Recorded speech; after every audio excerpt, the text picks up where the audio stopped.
श्री स्वामी समर्थ. जय जय स्वामी समर्थ. तर मंडळी, आम्ही असा एक अद्भुत मंत्र घेऊन आलो आहोत श्री स्वामी समर्थ महाराजांचा, जो तुमच्या जीवनामध्ये पैशांचा खळखळाट आणेल आणि असा पैशांचा स्रोत आणेल ज्यातून तुमचे पूर्ण पैशांची गरज भागेल, कर्ज नष्ट होईल, तुमच्या जीवनात सुख संपन्नता येईल आणि तुमचे कठीणातील कठीण इच्छा देखील पूर्ण होईल. अट एवढीच आहे, हा मंत्र आहे तो संपूर्ण ऐकायचा आहे. अर्धवट ऐकण्याचे पाप तुम्ही करू नका. श्री स्वामी समर्थ. अवधूत चिंतन श्री गुरुदेव दत्त. तर मंडळी, चांगल्या गोष्टी होण्यासाठी उशीर का होतो किंवा चांगल्या गोष्टी मिळण्यासाठी वाट का पाहावी लागते, या प्रश्नाचे उत्तर जाणून घेण्यासाठी तुम्ही व्हिडिओ शेवटपर्यंत नक्की पहा. तुम्हाला तुमच्या प्रश्नाचे उत्तर नक्कीच मिळून जाईल. तर आपल्या जीवनात अनेकदा आपण अनुभवतो की ज्या गोष्टींची आपल्याला तीव्र इच्छा असते, ज्या गोष्टी आपल्यासाठी खऱ्या अर्थाने महत्त्वाच्या असतात, त्या मिळायला विलंब होतो. मग मनात प्रश्न येतो, चांगल्या गोष्टींना इतका उशीर का? या प्रश्नाच्या मुळाशी दडलेल्या काही गूढ गोष्टी दत्तगुरूंच्या दृष्टिकोनातून समजून घेण्याचा प्रयत्न करूया. स्वामी समर्थांच्या कृपेने आणि श्री गुरुदत्तांच्या कृपेने तुमच्या सर्व चांगल्या इच्छा मनोकामना पूर्ण व्हाव्यात, ही प्रार्थना करून आजच्या व्हिडिओला सुरुवात करूया. तर मंडळी, गुरुदत्तांच्या शिकवणीतील एक महत्त्वाचा भाग म्हणजे धैर्य आणि प्रतीक्षा. निसर्गाच्या नियमानुसार प्रत्येक गोष्टीला तिचा योग्य वेळ असतो. बी रुजल्यानंतर त्याला अंकुर फुटायला, रोप वाढायला आणि फळ यायला विशिष्ट कालावधी लागतो. आपण कितीही अधीर झालो तरी ही प्रक्रिया त्वरित घडवून आणता येत नाही. त्याचप्रमाणे आपल्या जीवनातील चांगल्या गोष्टी सुद्धा त्यांच्या योग्य वेळेच होतात. या वेळेत आपली परीक्षा असते ती धैर्याची आणि प्रतीक्षेची. अनेकदा आपण चांगल्या गोष्टींसाठी आतुर असतो, पण त्या मिळवण्यासाठी आपण मानसिक आणि आध्यात्मिक दृष्ट्या तयार नसतो. दत्तगुरूंच्या दृष्टीने कोणतीही चांगली गोष्ट आपल्यापर्यंत पोहोचण्यापूर्वी आपल्यामध्ये ती सकारात्मकता स्वीकारण्यास पात्रता असावी लागते. जसा एखादा विद्यार्थी परीक्षेत तयारी करतो, त्याचप्रमाणे चांगली गोष्ट प्राप्त करण्यासाठी आपल्याला स्वतःला तयार करावे लागते. हा तयारीचा काळ विलंब वाटू शकतो, पण तो खरं तर आपल्या आंतरिक विकासाचा आणि पात्रतेचा काळ असतो. दत्तगुरूंच्या दृष्टिकोनातून वेळेचे महत्त्व अनमोल आहे. काळ हा एक रहस्यमय घटक आहे. भूतकाळ आपल्याला अनुभव देतो, वर्तमान काळ कर्म करण्यासाठी असतो आणि भविष्यकाळ शक्यतांनी भरलेला असतो. अनेकदा आपण भूतकाळातील दुःखात किंवा भविष्यकाळातील चिंतेत अडकून वर्तमान काळातील संधी गमावतो. चांगल्या गोष्टींना उशीर होण्याची एक शक्यता ही देखील असू शकते की आपण वर्तमानात पुरेपूर लक्ष देत नाही. दत्तगुरू सांगतात की प्रत्येक क्षण महत्त्वाचा आहे आणि त्याचा सदुपयोग करणे आवश्यक आहे. विलंब होण्याची आणखी एक महत्त्वाची बाब म्हणजे कर्म आणि त्याचे फळ. आपल्या कर्मानुसार आपल्याला फळ मिळतं, यात कोणताही बदल होत नाही. जर आपले कर्म चांगले असतील तर त्याचे फळ निश्चितच चांगले मिळेल, पण त्याला वेळ लागू शकतो. वाईट कर्माचे फळ त्वरित मिळू शकते, पण चांगल्या कर्माची फळे चिरकाळ टिकणारी आणि आनंददायी असते, त्यामुळे त्याला थोडा वेळ लागू शकतो. या वेळेत आपल्याला आपल्या कर्मांवर विश्वास ठेवून सकारात्मक दृष्टिकोन ठेवणे महत्त्वाचे आहे. दत्तगुरूंच्या शिकवणीतून समर्पणाला खूप महत्त्व आहे. जेव्हा आपण स्वतःला पूर्णपणे ईश्वराच्या चरणी समर्पित करतो, तेव्हा आपण वेळेच्या बंधनातून मुक्त होतो. मग चांगल्या गोष्टी कधी मिळतील याची चिंता आपण करत नाही, कारण आपल्याला विश्वास असतो की जे काही होईल ते आपल्या भल्यासाठीच असेल. हे समर्पण आपल्याला मानसिक शांती देते आणि परीक्षेच्या काळात सकारात्मक राहण्यास मदत करते. अनेकदा चांगल्या गोष्टींना उशीर होण्याचे कारण हे असते की त्या गोष्टी आपल्यासाठी योग्य वेळेत येत असतात. आपल्याला वाटते की एखादी गोष्ट आत्ताच मिळाली पाहिजे, पण भविष्यात त्याचे दुष्परिणाम काय होऊ शकतात याचा विचार आपण करत नाही. दत्तगुरूंच्या दृष्टीने ईश्वर आणि निसर्ग आपल्याला जे काही देतो ते योग्य वेळी आणि योग्य प्रमाणात देतो. त्यामुळे विलंबाला नकारात्मक दृष्टीने न पाहता एका संधीच्या रूपात पाहायला हवे. या काळात आपण अधिक समजूतदार आणि परिपक्व होऊ शकतो. आपल्या जीवनात येणाऱ्या अडचणी आणि विलंब हे अनेकदा आपल्याला काहीतरी शिकवण्यासाठी असतात. या काळात आपण स्वतःच्या क्षमतांची ओळख करून घेतो, आपल्यातील कमतरता सुधारतो आणि अधिक मजबूत बनतो. जसे सोने तापून अधिक शुद्ध व चमकदार होते, त्याचप्रमाणे अडचणींच्या काळातून गेल्यावर आपले व्यक्तिमत्व अधिक तेजस्वी होते. त्यामुळे विलंबाला एक नकारात्मक अनुभव न मानता स्वतःला घडवणारी एक प्रक्रिया म्हणून पाहायला हवे. दत्तगुरूंच्या दृष्टिकोनातून चांगल्या गोष्टींना उशीर होण्याचे अनेक कारणे असू शकतात, पण त्यामागे एक निश्चित योजना असते. ती योजना आपल्या भल्यासाठीच असते. त्यामुळे आपण अधीर न होता सकारात्मक दृष्टिकोन ठेवून आपल्या कर्मांवर विश्वास ठेवला पाहिजे.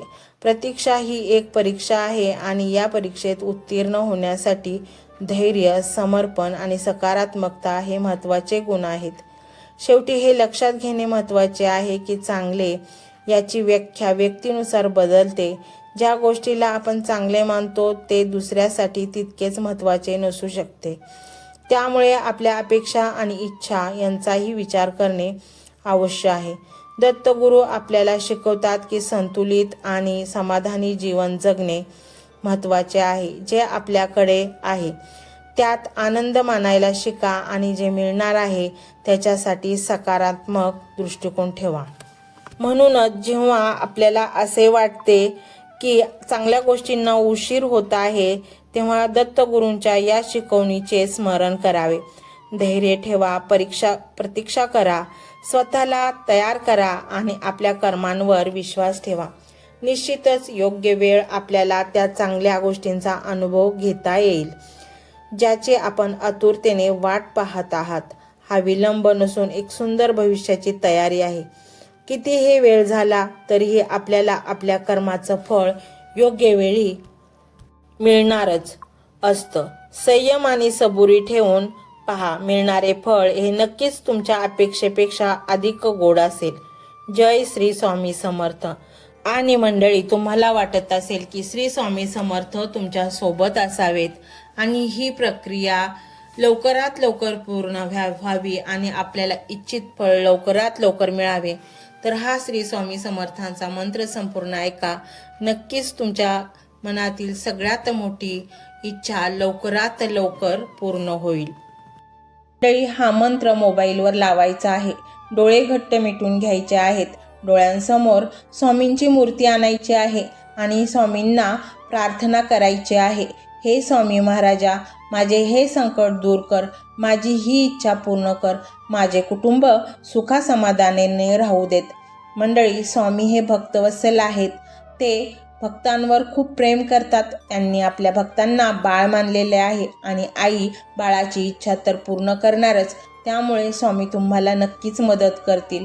मंडळी, एवढं सगळं करायला अर्धा मिनिट खूप झाला आणि एवढा वेळ तर तुमच्याकडे असेलच. बाकीचा सर्व व्हिडिओ तुम्ही मोबाईलवर सोडून द्या.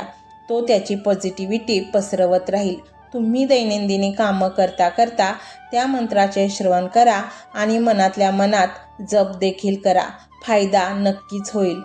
ही डिजिटल सेवा आहे. आज या व्हिडिओच्या माध्यमातून स्वामींचे विचार तुमच्यापर्यंत पोहोचले आहेत.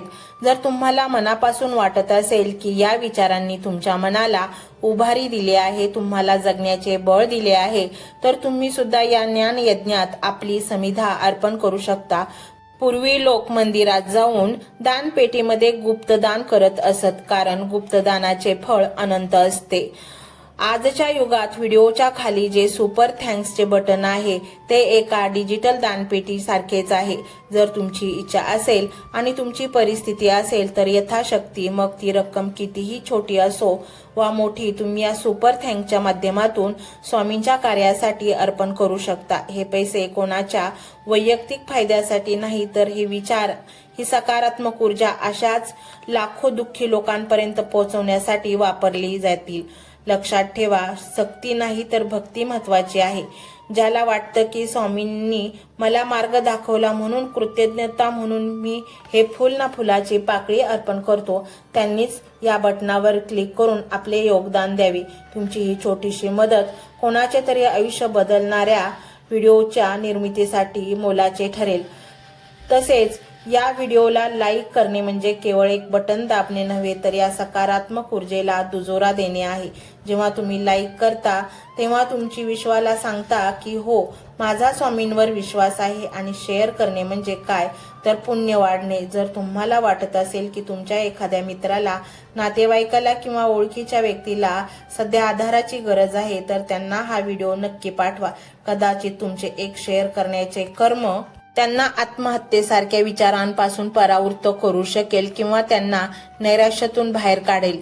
पुण्य फक्त अन्नदानानेच नाही तर विचारदानाने सुद्धा मिळते. म्हणून संकोच न करता हा व्हिडिओ तुमच्या जवळच्या लोकांपर्यंत पोहोचवावा.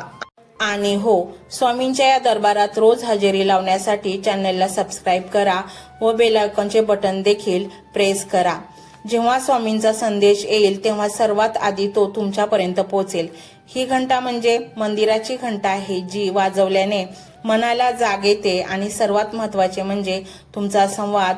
खाली कमेंट बॉक्समध्ये तुमचा अनुभव नक्की मांडा. तुमच्या मनात काय चाललं आहे, तुम्हाला स्वामींची प्रचिती कधी आली आहे, कशी आली आहे ते लिहा.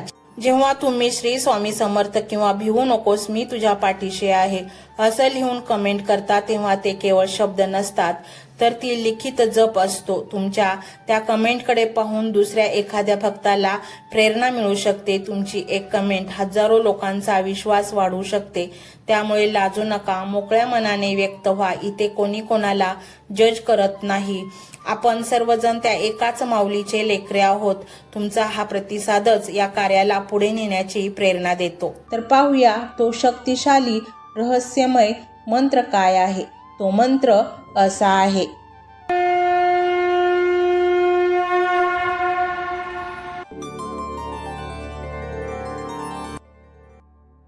ओम श्री स्वामी समर्थाय सर्वसिद्धिप्रदाय स्वाहा. ओम श्री स्वामी समर्थाय सर्वसिद्धिप्रदाय स्वाहा. ओम श्री स्वामी समर्थाय सर्वसिद्धिप्रदाय स्वाहा. ओम श्री स्वामी समर्थाय सर्वसिद्धिप्रदाय स्वाहा. ओम श्री स्वामी समर्थाय सर्वसिद्धिप्रदाय स्वाहा. ओम श्री स्वामी समर्थाय सर्वसिद्धिप्रदाय स्वाहा.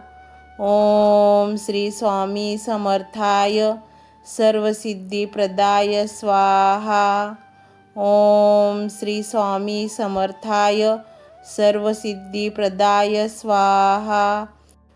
ओम श्री स्वामी समर्थाय सर्वसिद्धिप्रदाय स्वाहा. ओम श्री स्वामी समर्थाय सर्वसिद्धिप्रदाय स्वाहा. ओम श्री स्वामी समर्थाय सर्वसिद्धिप्रदाय स्वाहा. ओम श्री स्वामी समर्थाय सर्वसिद्धिप्रदाय स्वाहा. ओम श्री स्वामी समर्थाय सर्वसिद्धिप्रदाय स्वाहा. ओम श्री स्वामी समर्थाय सर्वसिद्धिप्रदाय स्वाहा. ओम श्री स्वामी समर्थाय सर्वसिद्धिप्रदाय स्वाहा. ओम श्री स्वामी समर्थाय सर्वसिद्धिप्रदाय स्वाहा. ओम श्री स्वामी समर्थाय सर्वसिद्धिप्रदाय स्वाहा. ओम श्री स्वामी समर्थाय सर्वसिद्धिप्रदाय स्वाहा. ओम श्री स्वामी समर्थाय सर्वसिद्धिप्रदाय स्वाहा. ओम श्री स्वामी समर्थाय सर्वसिद्धिप्रदाय स्वाहा. ओम श्री स्वामी समर्थाय सर्वसिद्धिप्रदाय स्वाहा. ओम श्री स्वामी समर्थाय सर्वसिद्धिप्रदाय स्वाहा. ओम श्री स्वामी समर्थाय सर्वसिद्धिप्रदाय स्वाहा। ओम श्री स्वामी समर्थाय सर्वसिद्धिप्रदाय स्वाहा। ओम श्री स्वामी समर्थाय सर्वसिद्धिप्रदाय स्वाहा। ओम श्री स्वामी समर्थाय सर्वसिद्धिप्रदाय स्वाहा। ओम श्री स्वामी समर्थाय सर्वसिद्धिप्रदाय स्वाहा। ओम श्री स्वामी समर्थाय सर्वसिद्धिप्रदाय स्वाहा। ओम श्री स्वामी समर्थाय सर्वसिद्धिप्रदाय स्वाहा। ओम श्री स्वामी समर्थाय सर्वसिद्धिप्रदाय स्वाहा। ओम श्री स्वामी समर्थाय सर्वसिद्धिप्रदाय स्वाहा। ओम श्री स्वामी समर्थाय सर्वसिद्धिप्रदाय स्वाहा। ओम श्री स्वामी समर्थाय सर्वसिद्धिप्रदाय स्वाहा। ओम श्री स्वामी समर्थाय सर्वसिद्धिप्रदाय स्वाहा। ओम श्री स्वामी समर्थाय सर्वसिद्धिप्रदाय स्वाहा। ओम श्री स्वामी समर्थाय सर्वसिद्धिप्रदाय स्वाहा। ओम श्री स्वामी समर्थाय सर्वसिद्धिप्रदाय स्वाहा। ओम श्री स्वामी समर्थाय सर्वसिद्धिप्रदाय स्वाहा। ओम श्री स्वामी समर्थाय सर्वसिद्धिप्रदाय स्वाहा। ओम श्री स्वामी समर्थाय सर्वसिद्धिप्रदाय स्वाहा। ओम श्री स्वामी समर्थाय सर्वसिद्धिप्रदाय स्वाहा। ओम श्री स्वामी समर्थाय सर्वसिद्धिप्रदाय स्वाहा। ओम श्री स्वामी समर्थाय सर्वसिद्धिप्रदाय स्वाहा। ओम श्री स्वामी समर्थाय सर्वसिद्धिप्रदाय स्वाहा। ओम श्री स्वामी समर्थाय सर्वसिद्धिप्रदाय स्वाहा। ओम श्री स्वामी समर्थाय सर्वसिद्धिप्रदाय स्वाहा। ओम श्री स्वामी समर्थाय सर्वसिद्धिप्रदाय स्वाहा। ओम श्री स्वामी समर्थाय सर्वसिद्धिप्रदाय स्वाहा। ओम श्री स्वामी समर्थाय सर्वसिद्धिप्रदाय स्वाहा। ओम श्री स्वामी समर्थाय सर्वसिद्धिप्रदाय स्वाहा। ओम श्री स्वामी समर्थाय सर्वसिद्धिप्रदाय स्वाहा। ओम श्री स्वामी समर्थाय सर्वसिद्धिप्रदाय स्वाहा। ओम श्री स्वामी समर्थाय सर्वसिद्धिप्रदाय स्वाहा। ओम श्री स्वामी समर्थाय सर्वसिद्धिप्रदाय स्वाहा। ओम श्री स्वामी समर्थाय सर्वसिद्धिप्रदाय स्वाहा। ओम श्री स्वामी समर्थाय सर्वसिद्धिप्रदाय स्वाहा। ओम श्री स्वामी समर्थाय सर्वसिद्धिप्रदाय स्वाहा। ओम श्री स्वामी समर्थाय सर्वसिद्धिप्रदाय स्वाहा। ओम श्री स्वामी समर्थाय सर्वसिद्धिप्रदाय स्वाहा। ओम श्री स्वामी समर्थाय सर्वसिद्धिप्रदाय स्वाहा। ओम श्री स्वामी समर्थाय सर्वसिद्धिप्रदाय स्वाहा।